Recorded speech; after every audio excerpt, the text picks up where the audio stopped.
nuestra conversación porque hay un tema muy importante, un tema que está dentro de la jerga de la política científica y no es otro, sino el relacionado con la Ley de Ciencia y Tecnología que se propone desde CONACYT y las diferentes discusiones que de ella han emanado. La semana pasada se presentó en rueda de prensa un proyecto, una propuesta por parte de algunas organizaciones nacionales, entre ellas Prociencia y algunos políticos. Y hoy, para hablar de ese tema y todo lo que ya venimos abordando, se encuentra con nosotros el doctor Juan Martínez de INECOL y miembro de Prociencia. Buenas noches, Juan, ¿qué tal? Muy buenas noches, ¿qué tal, Eduardo? Muy buenas noches a tu auditorio. Gracias por estar aquí, por aceptar la invitación al programa y sobre todo por hablar de este tema tan importante.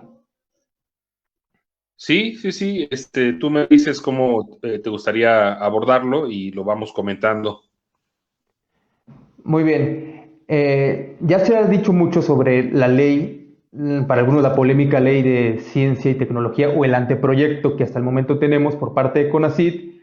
Se piensa que corre un riesgo la libre investigación, por poner unos casos, y que sea una decisión unilateral. Esta semana se propuso una ley por parte de algunos colectivos y organizaciones nacionales. ¿Cuál es el enfoque que se le está dando a esta propuesta en relación con el anteproyecto que se tiene hasta el momento? Y bueno, después de esta introducción que de alguna manera hace un buen resumen de, digamos, dónde está la discusión, la polémica, vale la pena recordar que en el año 2019 la senadora Ana Lilia Rivera propuso una iniciativa también para una ley de ciencia, pero no siguió adelante porque se dio una modificación muy importante al artículo tercero constitucional, donde se integraba precisamente un compromiso de la Declaración Universal de los Derechos Humanos, que es que todos los ciudadanos tienen derecho a recibir los frutos de la investigación científica. Y ahora con la modificación al artículo tercero, este derecho humano que está tutelado por este convenio internacional está incorporado en el artículo tercero. Y entonces, como artículo transitorio y como mandato constitucional asociado a la modificación del artículo, salió en varios artículos transitorios la directiva constitucional de generar varias leyes generales de educación superior y de ciencia, tecnología e innovación. Entre otras, por allí hay otra más que se me está pasando, pero estas nos atañen a todos porque la educación es un tema toral para el desarrollo de un país. Y ahora ya salió la Ley General de Educación, ya salió la Ley de Educación, y ahora debe empezar a discutirse una ley general de ciencia, tecnología e innovación, conforme lo mandata el transitorio de la modificación del artículo tercero. Por lo tanto, la ley que había propuesto la senadora Ana Lilia Rivera Rivera queda de alguna manera desfasada porque era una ley federal. Y en estas leyes generales, que tenemos cerca de 50 en el país, tienen, digamos, una característica particular y es la gobernanza. La gobernanza es la participación de los gobernados y el gobernante en la toma de decisiones que tiene que ver con, pues, con la materia, con los aspectos, con el tema de la ley. Y en ese sentido, en este caso, estamos hablando de la ciencia, de hacer ciencia, de fomentar la ciencia y también de distribuir los productos de la ciencia a toda la sociedad. Es decir, es una ley que nos importa a todos, a los jóvenes, a los padres de familia, a ti, a mí y a todas las personas. Y por supuesto, los actores y actrices centrales de esto son quienes realizamos investigación científica en algunos de los campos de la ciencia. Esta ley, de acuerdo al artículo transitorio, debía haberse propuesto el año pasado, pero su propuesta y su análisis y sobre todo, claro, su promulgación están detenidos, apenas habrán de empezar. Y en este transcurrir de puntos de vista, de ver qué se propone, qué no se propone, el día 14 de diciembre, la doctora Elena Álvarez Bulla dio a conocer en público un anteproyecto de ley. Y ella, o el CONACYT, lo llama la Ley de Humanidades, Ciencias y Tecnologías, ¿no?, e Innovación. Y este anteproyecto se hizo público, precisamente Prociencia y otros lugares, sindicatos, ¿verdad?, de centros públicos de investigación. Esperemos que muy pronto también todas las universidades del país lo estén analizando. Se notaron ciertos aspectos que son preocupantes, porque lo que no tiene esta ley es precisamente la gobernanza, que es la participación del gobernante y de los gobernados. El Consejo de Estado, que propone como el consejo asociado a la ley general, todas las leyes generales tienen un consejo o un comité. Las cerca de 50 leyes que tenemos tienen un consejo o un comité, dependiendo también de la amplitud de la materia que se va a legislar. Y en este Consejo de Estado, lo que se ve es que está dominado principalmente en el sentido de participación por secretarios de Estado, muy pocos investigadores, muy pocas instituciones de investigación, y no se tiene más que voz, no hay voto. Entonces, eso no es gobernanza, ¿verdad? Eso es, de hecho, antidemocrático, es un retroceso en los derechos que hemos ganado los mexicanos a lo largo, de muchas décadas de exigir, de pedir la participación de la ciudadanía.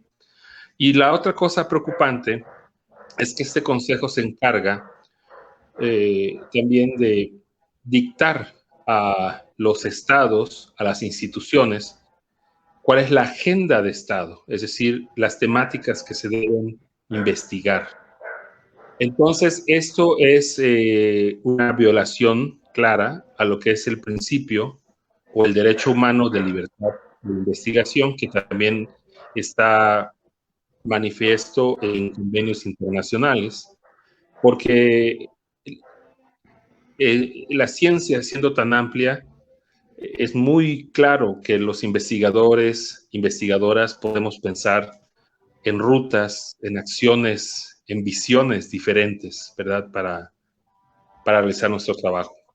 Y la otra cosa que hay que mencionar también es que aquí hay un aspecto de inconstitucionalidad y tiene que ver con el nombre, porque lo que mandata hacer el artículo transitorio resultante de la modificación del artículo tercero no es una ley de humanidades, ciencias, tecnologías e innovación.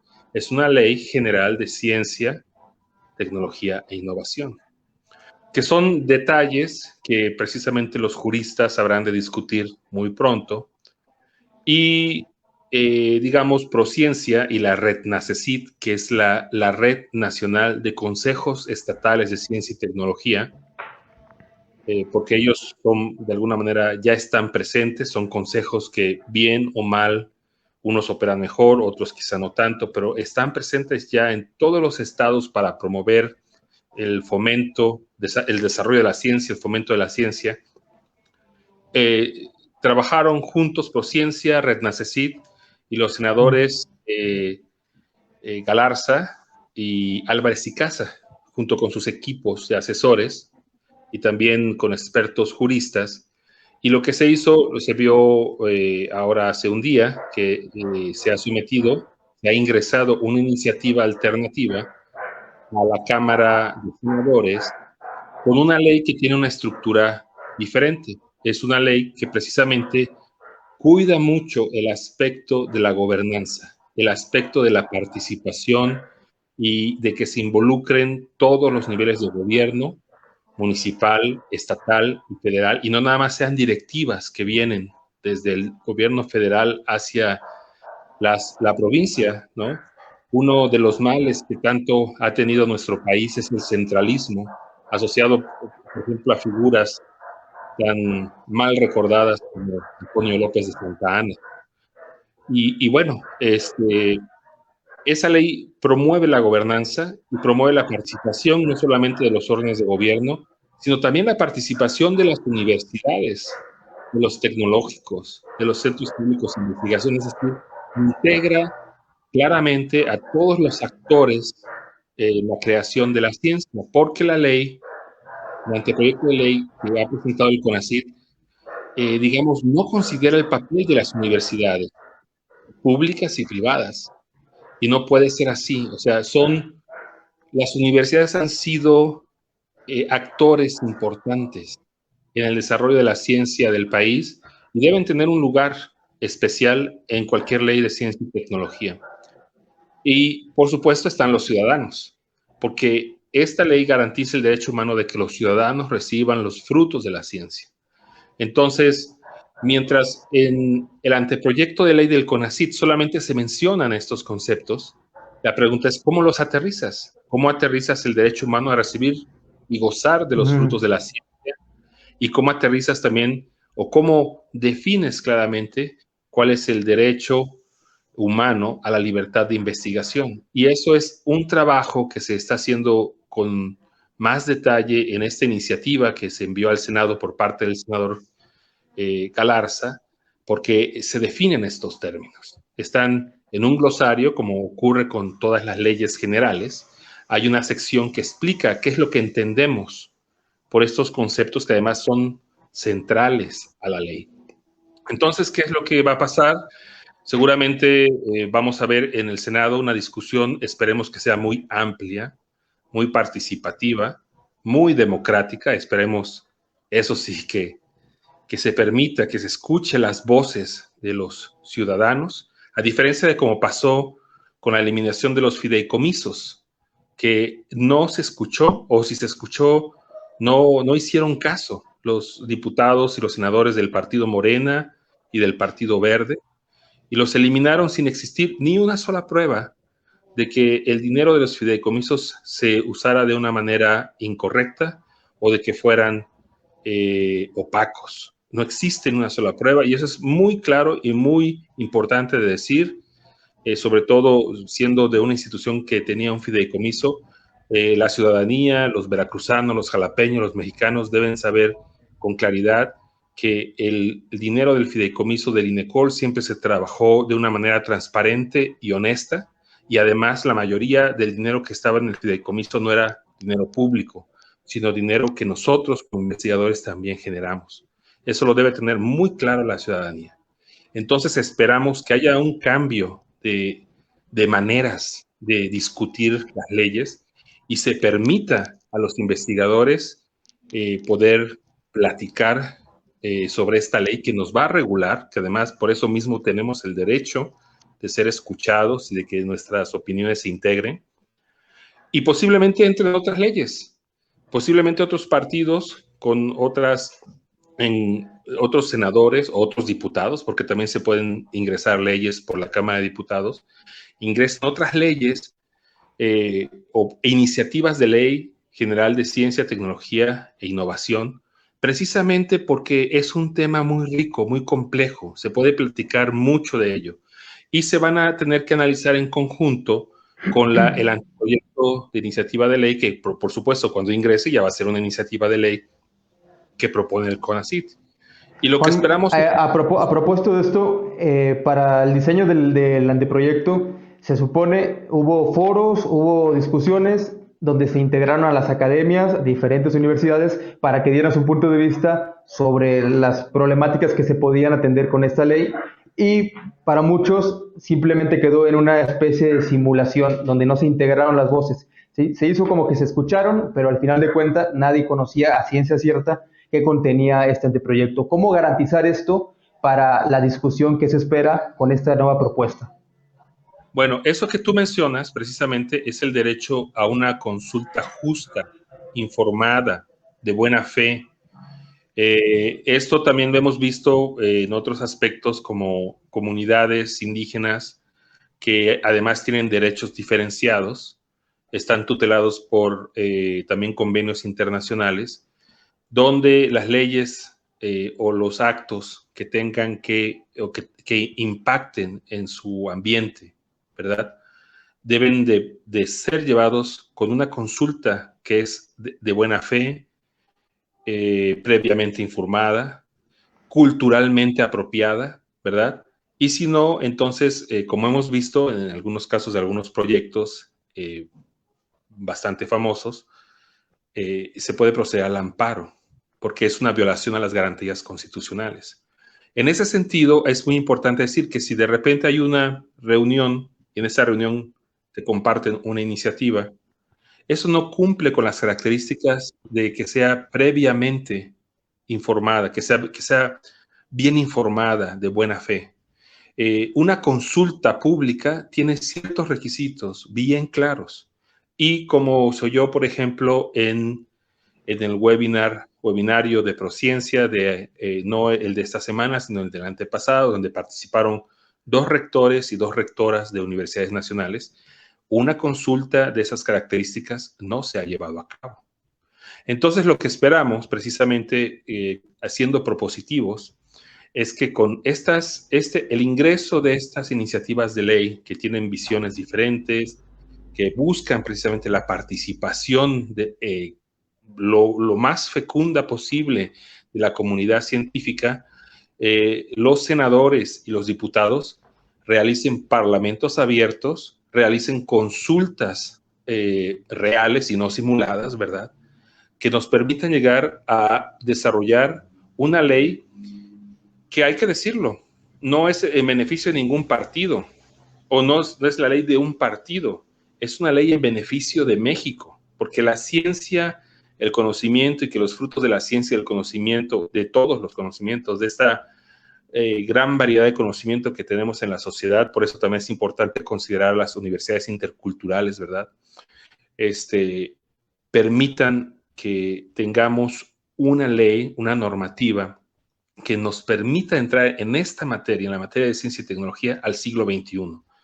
La forma como está el anteproyecto de ciencia y tecnología, pues es clásica de un régimen totalitario, centralista, que ya lo vivimos, ¿no?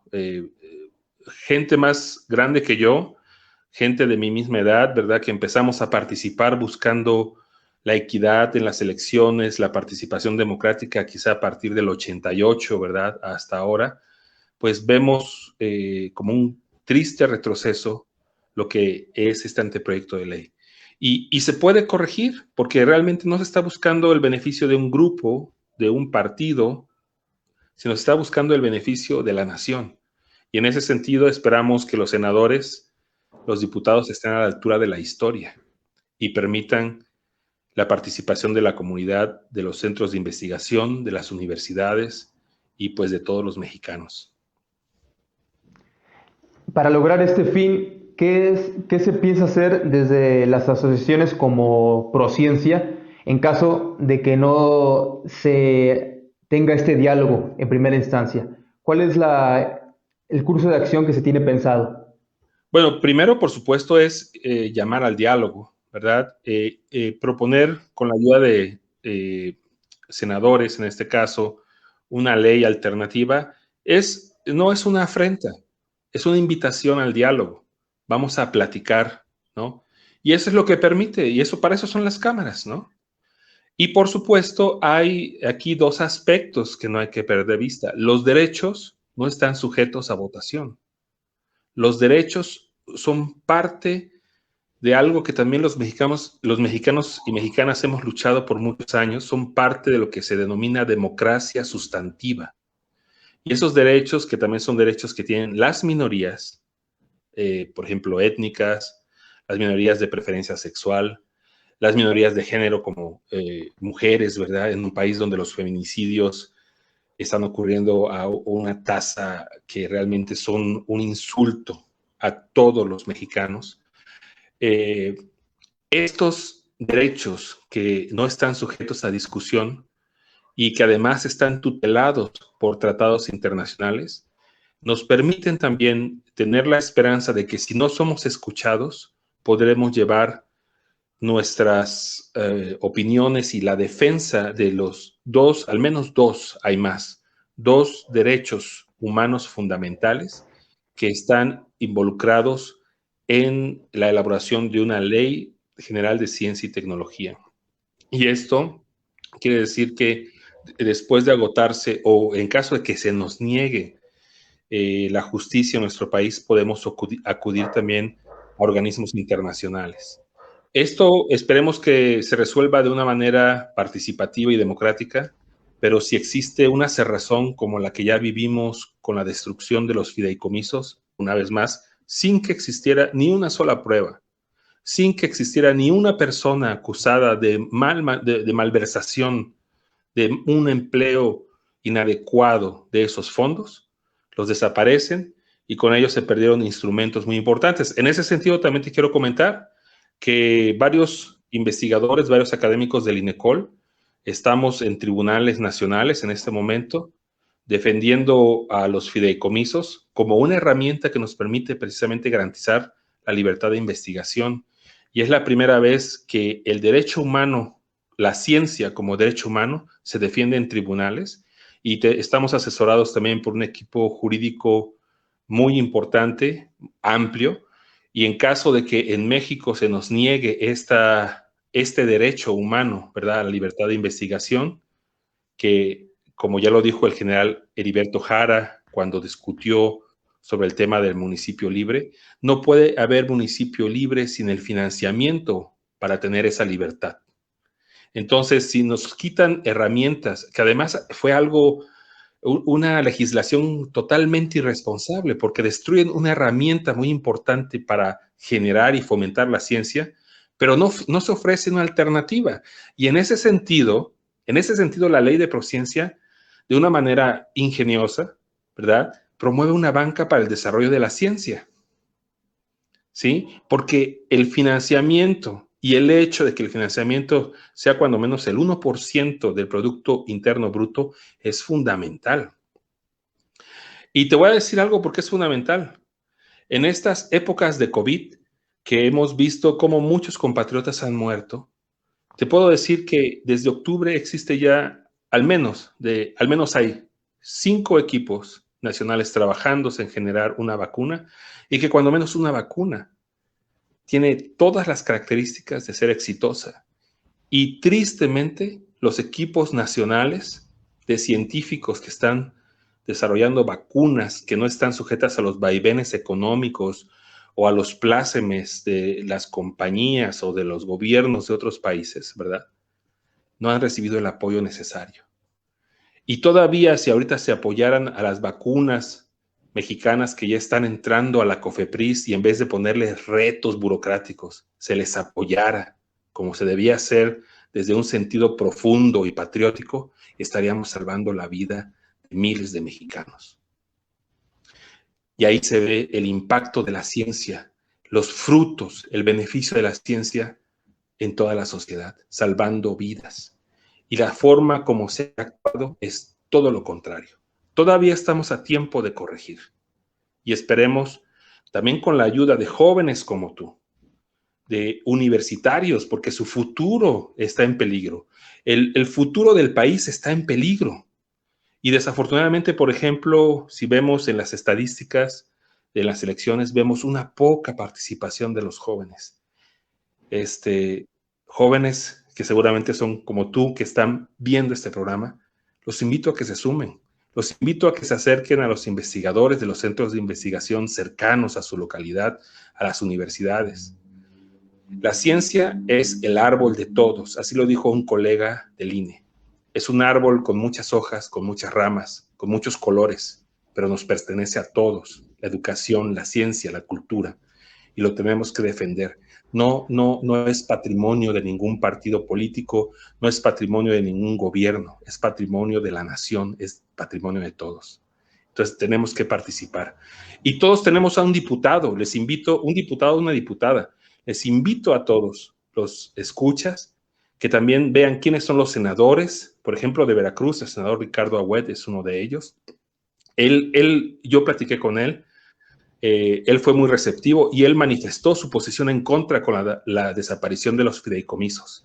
Yo les invito a todos los jóvenes, a todos los ciudadanos, a todas las personas que ven este programa, que le escriban a sus diputados y a sus senadores y que le pidan que haya una participación amplia de la comunidad científica y de todos los ciudadanos en la discusión de esta ley.